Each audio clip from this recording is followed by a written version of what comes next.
Mr. Chair, I rise in strong support of H.R. 471, the Fix Our Forest Act, a bipartisan bill I am leading with my good friend from California, Representative Peters, along with 16 other Democrats and 37 additional Republican co-sponsors. Our prayers are with the people of California as they are enduring horrendous wildfires and experiencing loss of life and property. We have a unique opportunity today to put feet to those prayers and prevent those tragedies from happening again in the future. There are two reasons why we can't afford to wait any longer to reform forest management policies in this country.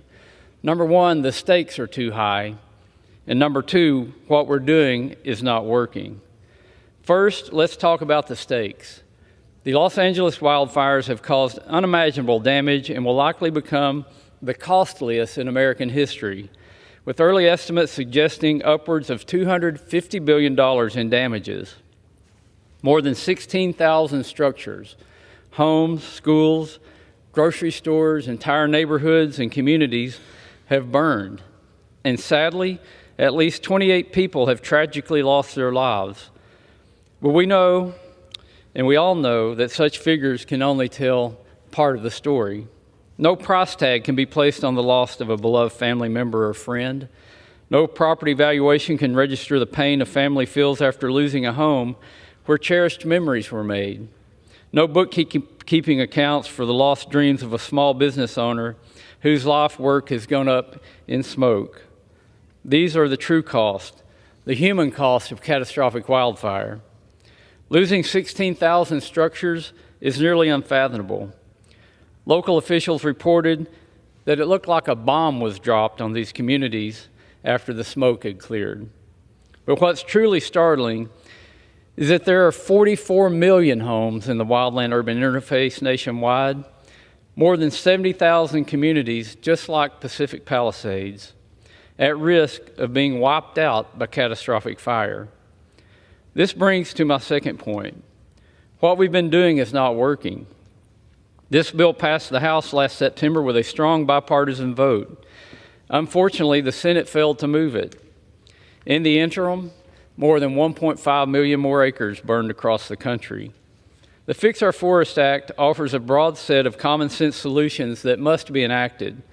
This legislation creates a needed framework for prioritizing treatments in our highest risk areas. To identify these areas, FOFA utilizes state-of-the-art technology to determine the most vulnerable fire sheds across the country.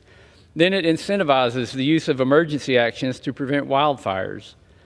Many of these actions, like clearing brush and creating fuel breaks, are exactly what local authorities hastily undertook as they scrambled to save threatened neighborhoods in Los Angeles. The key difference, however, is that this bill ensures that such measures take place well before the fires start, not in the heat of an approaching blaze. Without these tools, completing a single forest management project takes an average of 3 to 5 years. Under FOFA, land managers can act immediately to protect communities.